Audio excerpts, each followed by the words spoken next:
crystal ball. College football, today is the day we're previewing the national championship game between TCU and Georgia on January 9th. That's on Monday.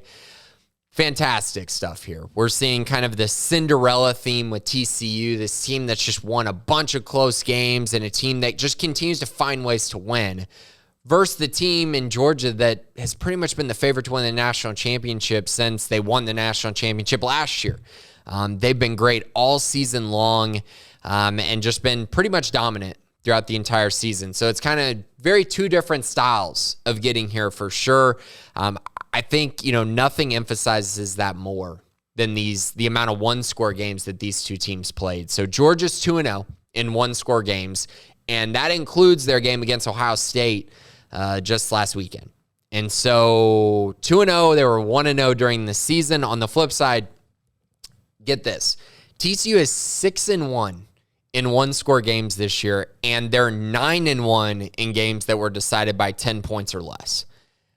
10 games this year have been really, really close, for the most part. And so totally different. One team's battle-tested every single week. Another team is just dominant throughout the entire season. And I think for Georgia, it was probably really good for them to play in that close game against Ohio State.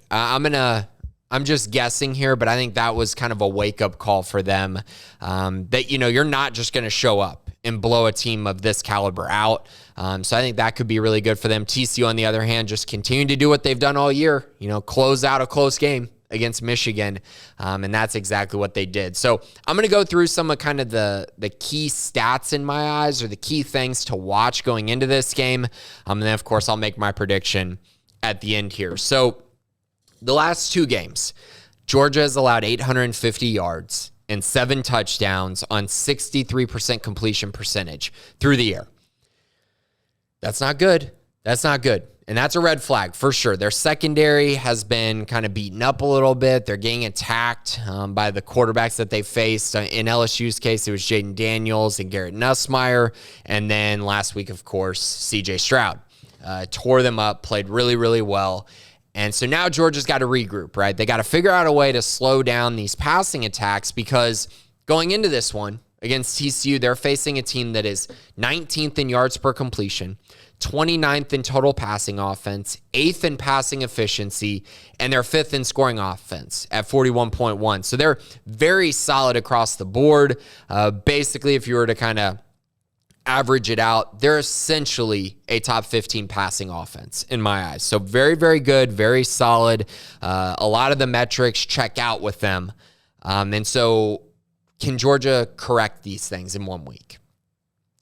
That's a question. But the other question on the flip side is, can Max Duggan be as efficient as CJ Stroud was?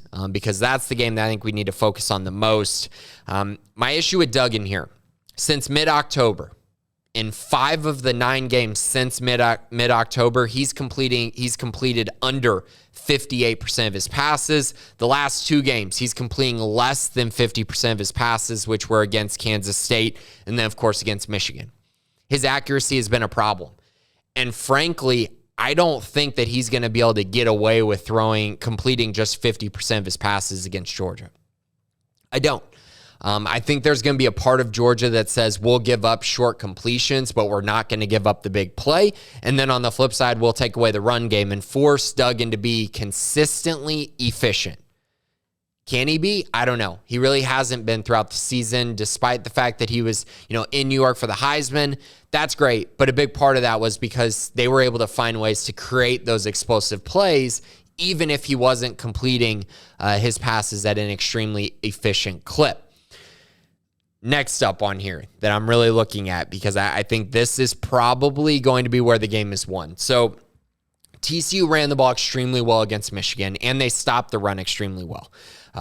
It really was a flip of the script. It wasn't something that I think anyone could have expected, to be honest. But going into this game, the last 2 games, TCU has ran for 481 yards on 78 carries, 6.2 yards per carry against Kansas State and Michigan. 2 very competent defenses, and they really had their way with them. And they're running the ball very efficiently. Now, we don't know if they're going to have Kendre Miller in this game? I would guess no, just based on what I saw and the fact that he couldn't come back in the game against Michigan. So they're going to be relying on Duggan's legs and then Emery DeMercado. That just, I know that Duggan can run the football, and I know that they've shown flashes at times, but without Kendre Miller, that is a big loss to their running game in my eyes. Now, the Georgia side of things. So I mentioned 481 yards the last 2 games for TCU. Georgia in their last 6 games has allowed 436 total yards on the ground and 2.7 yards per carry. Something's going to have to give there. Something's absolutely going to have to give. Either TCU's not going to be able to run the football, or they're going to flip the script again. And they're going to continue to run the football and run it efficiently like they have the last 2 games against 2 very solid defenses. I would tell you Georgia's a different animal than the other 2, but I'd kind of be lying because Michigan has had a really good run defense all season long, and it didn't matter against this TCU offense.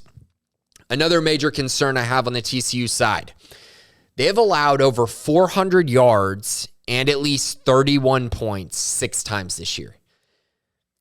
That's not good. That's not a recipe for success against Georgia, because what that tells me is that Georgia's probably going to be able to run the football. They're probably going to be able to move the football effectively, and they're probably going to score at least 31 points. So now it comes down to, can TCU score 31, over 31 points against Georgia?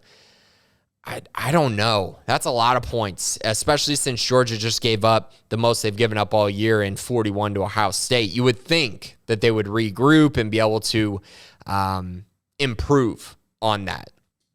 And I think that for both these teams, a big factor going into this matchup is how much did the month of prep work, help them in their semifinal matchup.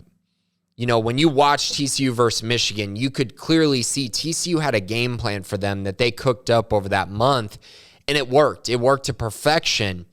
But now you only get a little over a week to prepare. Are they able to replicate that against Georgia? I don't know. Now, on the flip side, you could say the same thing about Georgia. They had a month to prepare for Ohio State, and they, got still torched in the secondary. They weren't able to make adjustments. But on the flip side of that, they probably saw something they really haven't seen all year long with that Ohio State passing offense. And so, is TCU able to replicate that, or is Georgia able to say, okay, TCU likes to run the ball a little bit more. We feel good about taking that away. Now we're going to try to find a way to make Max Duggan a little bit inefficient, and hopefully our secondary plays better. We'll see. It's just something I feel like is really important, because I do think when you have all that time, a lot of it comes down to coaching and how you're able to get the most out of your players and how you're able to prep them for what they're going to see on game day. Whereas in this situation, it's more like a regular week during the season. So I'm curious how that all plays out. Very excited for this one, though. I think the dynamic of Cinderella versus favorite is really fun to watch. And we don't get to see it all that often in college football, especially not in the national championship game, which I think makes this very fascinating. So currently, Georgia, 13.5-point favorite. The over-under is 62.5 points. Really hard to not take the over here. But I think I'm going to take the under. I do. I think Georgia's defense is going to do enough to limit TCU. I think this will probably be something like 31 points for Georgia, maybe 34 points, and then TCU scoring, somewhere in the ballpark of 20, something along those lines. So maybe 34-20, something like that, which maybe is a discredit to TCU, but I just feel like Georgia's going to kind of shore things up on the defensive side while also moving the ball effectively offensively and playing a little bit more ball control football there. Now, as far as the spread goes, it's currently at 13.5 in favor of Georgia. I would take Georgia in this situation. I think they're probably going to win by 2 touchdowns, maybe even more than that. I'm fairly confident in that.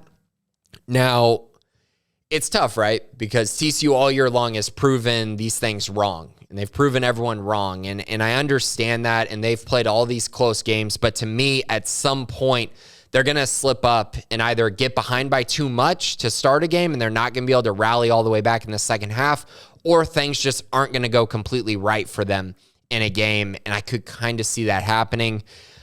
I'm a little nervous that this might be a blowout. But everything that we've seen from TCU, everything that we saw from Georgia last week tells you that it should be entertaining. It should be close. But in my eyes, taking Georgia here, minus 13.5.